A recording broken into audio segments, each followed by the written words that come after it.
तर लोक ही चूक करतात की मी एकच प्रोडक्ट घेईन, मी त्याच्यातच कम्फर्टेबल आहे, मला बाकीचं काही बघायचंच नाही. त्यामुळे ह्या चुकीमुळे लोक त्यांच्या पैशाची ॲप्रिसिएटेड व्हॅल्यू बघायला मुकतात. बरोबर आहे. म्हणजे तो पैसा त्यांच्यासाठी काय करू शकतो, किती व्हॅल्यू जनरेट करू शकतो.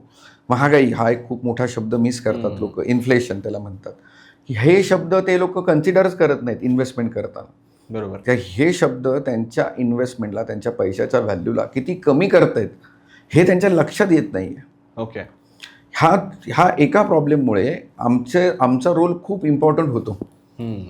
ते तर आहेच. इथून पुढे मग त्यांचा प्रवास खरंच सुरू होतो, की आम्ही त्यांना जेव्हा ह्या गोष्टी सांगायला सुरू करतो, की बाबा तुमच्या ह्या इन्व्हेस्टमेंटमुळे इन्फ्लेशन बीट होत नाही आहे, महागाईपेक्षा जास्त रिटर्न्स होत नाही आहेत. थोडक्यात काय तर फायनान्शियल प्लॅनिंग ही कॉन्सेप्ट पकडून ज्यांनी इन्व्हेस्टमेंट केली ते लोक त्यांच्या गोलला बरोबर पैसे मिळतात. बरोबर. ते लोक त्यांच्या गोलवर अप टू डेट राहतात, ट्रॅकवर राहतात.